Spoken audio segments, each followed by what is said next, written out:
Elon Musk-ийн тархины суулгац хийдэг Neuralink компани эмнэлэг зүйн туршилтын захирал ажилд авсан тухай компаниас мэдээллээ.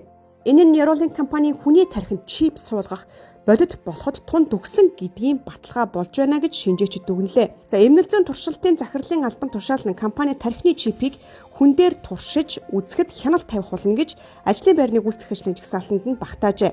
Neuralink-ийн тархины суулгацсан сармагчингуудад бодлороо видео тоглоом тоглох боломжийг олгож буй талаар Элон өмнө нь мэдгдсэн бөгөөд хүний биеийн болон тархины саажилт гэх мэт олон төрлийн мэдрэлийн эмгэгийг эмчилэхэд зориулан тархины чип бүтээхээр голчлон ажиллаж байгаа юм гэсэн юм.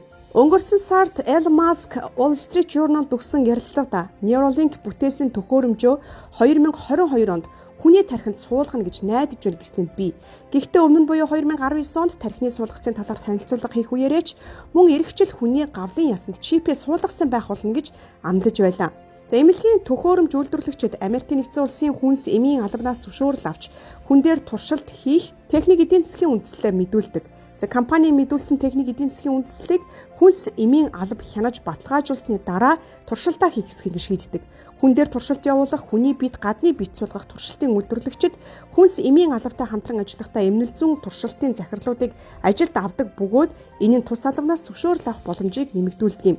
Хэрвээ Neuralink компани тархины суулгац чипийг хүний тархинд суулгах эмнэлэг зүйн туршилтаа амжилттай хийвэл анагаах ухааныг нэг шат ахиулна. Тархины саажилтыг өнөө хүртэл эмчлэх боломж байхгүй шинжлэх ухаан тэр дундаа анагаах ухааны техникийн чиглэл өндөр хөгжиж буйна. Энэ төрлийн өвчнийг бүрэн эмчлэхгүй ч саажилттай хүн бусадтай харилцах бодлоо илэрхийлэхэд нь тус болох нь гарцаагүй гэж шинжээчид дүгнэж байна.